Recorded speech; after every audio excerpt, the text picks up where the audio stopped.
nome é Alessandra Leite Cruz, eu sou a representante legal do Boicetão do Visgueiro e venho contar para vocês a história de como surgiu o nosso boi, que tudo partiu daqui dessa praia e nesta casa. E começou pelo seguinte: no ano de 2013, nós passamos o carnaval aqui e pudemos contar na orla apenas 7 pessoas, da qual 6 era da minha família e um pescador em alto mar ouvindo um sonzinho. E ficamos pensando, poxa, terça-feira de carnaval, isso aqui está muito apagado. E voltamos para casa com aquela insatisfação. Na virada do ano de 2013 para 2014, nós fizemos a ceia durante a noite e na manhã seguinte fizemos um churrasco aqui no quintal. Já que a gente vai passar o carnaval aqui a terça-feira principalmente, vamos fazer um boizinho. A gente almoça, faz um churrasquinho e no final da tarde, quando o sol baixar, a gente vai e sai com um boizinho na rua. Quem tiver instrumento traz, a gente faz uma batucada. Como é que se faz um boi? E a estrutura do boi? Aí o Iago, que estava presente, lembrou, eu tenho um boizinho que eu brincava na escola, tá lá em casa jogado. Dizendo, traz que a gente vai verificar, minha mãe vai medir, nós vamos comprar os titãs e vamos fazer a roupagem dele e vamos usar essa estrutura. Assim mesmo o Iago fez, minha mãe, que é costureira do boi desde então, e muito antes, desde as escolas de samba, e fizeram a roupagem. Na terça-feira de carnaval fizemos o nosso tradicional almoço em família, aí tinha mais ou menos umas 17 pessoas. Almoçamos, deixamos o sol baixar e fomos até a orla brincando. Até então a praia estava mortinha. A partir do momento que o boi foi passando com a gente e naquela batucada, as pessoas foram saindo de suas casas e uns batendo palma, outros acompanhando, dançando, outros simplesmente observando. E percebemos que aquilo agradou a todo mundo. A gente viu tanta gente nesse dia que a gente estava aqui, parecia que não tinha ninguém. Ah, que legal, vocês fizeram um boi, vocês alegraram a Praia do Visgueiro, porque aqui a gente não tem nada. Na semana do carnaval, tudo é no centro. E foi muito interessante. E nessa época, tinha o meu tio Carlinhos, que faleceu durante a pandemia, e ele ficou apaixonado. Aí, os anos seguintes, fomos fazendo a mesma tradição, a terça-feira de carnaval, a gente fazia o boizinho. Aí a partir da segunda a gente já criou um abadá, aí veio mais ou menos umas 50 pessoas. Aí o terceiro a gente já viu que mais gente queria, a gente abriu espaço para mais pessoas, que eram os amigos dos amigos, os primos. E a gente resolveu contratar uma bandinha de carnaval também.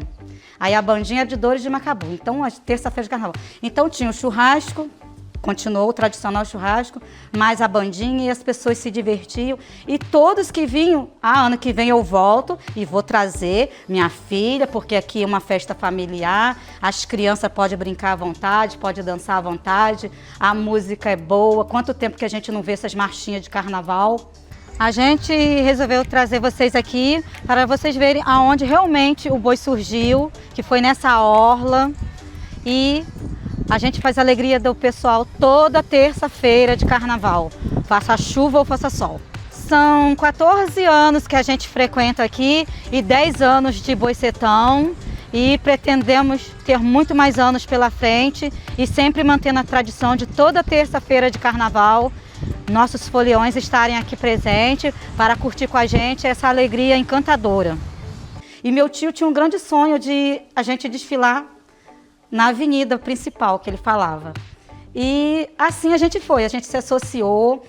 Foi muito bom que a gente adquiriu experiência, porque até então a gente tinha a nossa brincadeira, mas a gente, dentro da associação, a associação tem requisitos, pré-requisitos, tem muitas coisas que um cortejo necessita. Então a gente, como era só uma brincadeira, a gente não tinha todos os elementos como as mulinhas, a gente tinha o boi. Mas aí tem as mulinhas, tem a boneca, tem o mascarado, tem a questão da Mãe Maria e o Pai João. Então a gente teve que se adequar a tudo isso. Então foi muito pensado a gente entrar para a gente poder estar participando e levando a cultura tradicional mesmo para o município e para além do município.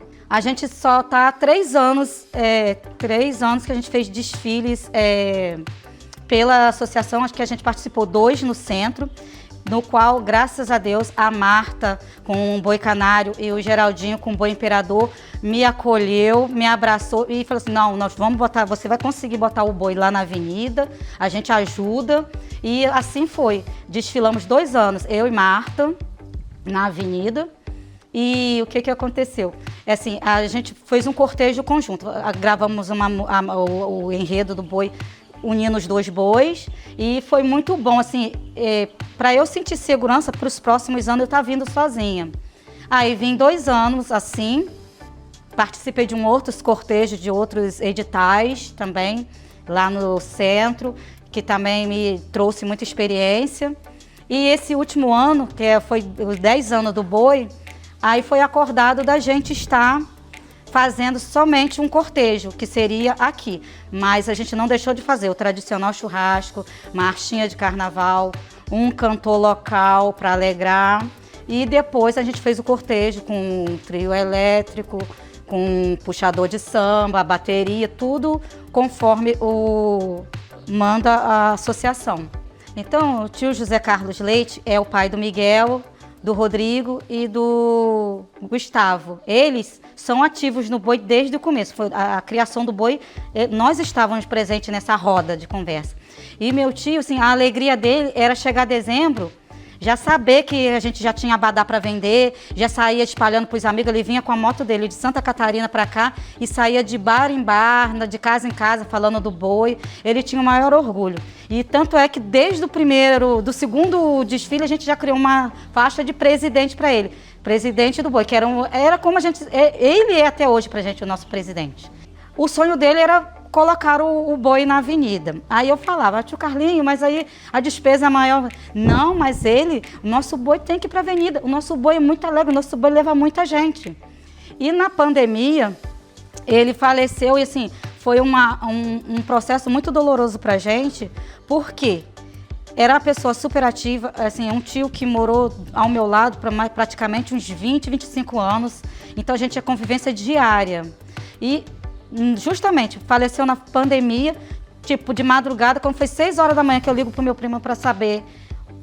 E aí, o sepultamento? A gente não pôde comparecer. Não pôde. E por incrível que pareça, ontem, pela primeira vez, eu fui ao cemitério e eu descobri onde é que ele estava sepultado.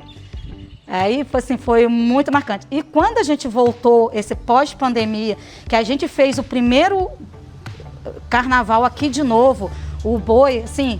Foi uma comoção muito grande, porque chorou meus primos, chorou todo mundo. Ele ia estar feliz de ver que a gente continuou, mas a gente estava triste de saber que ele não estava presente mais. Tanto é que o banner desse ano, que a gente do pós-pandemia, todas as fotos do banner só dava ele. Em diversos desfiles, em vários momentos, feliz, abraçado com a gente, na avenida, aqui na orla, de braços abertos. Esse ano de 2025, a gente já está bolando para o enredo falar sobre essa paixão dele pelo boi, pela Praia do Visgueiro e pelo Vasco. Esse ano, como foi os 10 anos do Boicetão, vamos trazer um filho para o Boicetão. Aí trouxemos o Setinha. Porque se a gente pensa em tradição, se a gente pensa em cultura, se a gente quer que as nossas crianças tenham uma vivência com boi, a gente tem que ter elementos adequados para essas crianças estarem utilizando. Então, eu acho o Setinha, para mim, nada mais é que educativo. Ele ensina o brincante, o tripa de boi, a brincar. Por exemplo, a criança, ela se encanta pelo boi, mas um boi desse tamanho, a criança entra embaixo, ela some, ela não tem evolução, não tem como levantar um peso desse. Eu mesma não consigo. Mas o Setinha veio para isso. Quando eles chegar na fase adulta, eles vão saber como é que brinca numa mulinha, como é que brinca embaixo de um boi, como é que brinca embaixo de uma boneca. Então a gente tem que ter esses elementos no tamanho adequado para eles. Na minha infância e adolescência, pré-adolescência, tinha um boi lá na minha rua que se chamava Boi Vai Quem Quer. Minha mãe costurava a roupa dos mascarados, a gente fazia fantasia, mas por ser elementos tão pesados, quer dizer, a gente só ficava na vontade. Eu criei a oficina Boi de Pano, por quê? Que eu quero levar para as escolas, que é o maior número de crianças que a gente atinge, para contar a história, primeiramente, a história do boi, como o boi surgiu no mundo e no Brasil. Depois contar a história do meu boi. Também leva um mini cortejo, né? Leva uns bateristas, leva o setinha, leva as mulinhas que eles possam estar brincando. E a gente leva o boi fantoche, que é para eles adereçarem, ter contato com o material de coisa. E tudo isso pensando na sustentabilidade, porque a gente reutiliza os materiais, assim, restos de tecido, assim, do que foi utilizado nos bois, nas mulinhas, a gente corta, monta os boizinhos. E as crianças têm o prazer de adereçá-los da forma que eles querem. Aí bota o olhinho que eles querem, tipo de carinha, se é carinha feliz ou carinha triste. É questão deles estarem em contato com a nossa cultura, deles estarem sabendo comer. Por quê? Ver um cortejo, tá vendo um boi, tá vendo a bateria, tá vendo um monte de gente, mas eles têm que saber o que está se passando ali, que é um cortejo, tem toda uma história, tem todo um significado. Esse ano eu fui em várias escolas e levar isso para as crianças é uma forma de também eles estarem lá na frente. No carnaval ele vai lá, vão assistir o desfile dos bois. Então eles já vão para ali com aquela consciência, a Mãe Maria e o Pai João fazem isso, o boi evolui assim.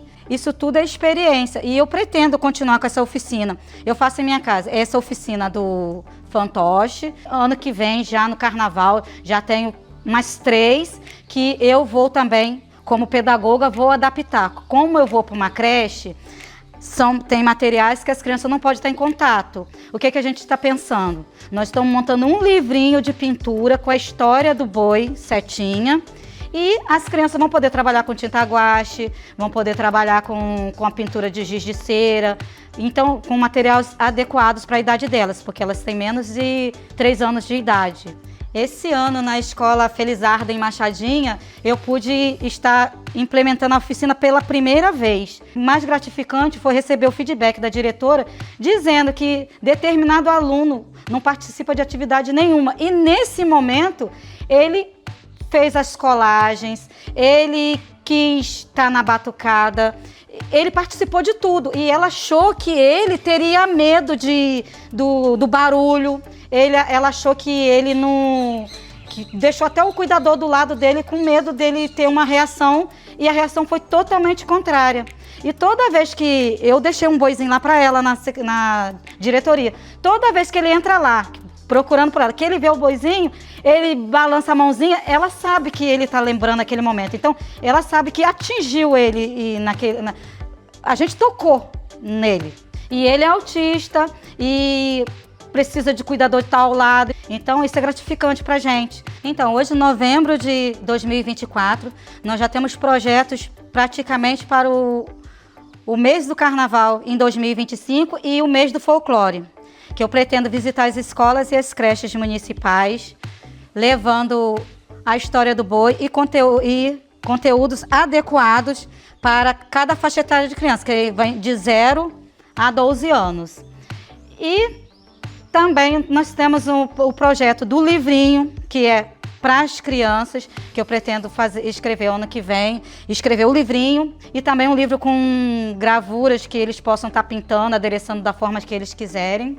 E futuramente, que eu não sei se 2025 vai ser possível, nós pretendemos, que já até conversamos com alguns membros da associação, estar fazendo um cortejo somente de crianças, desde a bateria até a Mãe Maria, o Pai João, as bonecas adequadas, as mulinhas adequadas, os boizinhos adequados. Agora, o boi mesmo, ele está recolhido na casa dele aqui no Visgueiro, que é justamente para trocar toda a roupagem. Ele vai vir com roupagem totalmente nova, aveludado totalmente e com mais traços da nossa cultura, usando mais a chita, usando mais assim as flores que representam a nossa flora aqui na Praia do Visgueiro, que a gente tem muito mandacaru, muito cacto.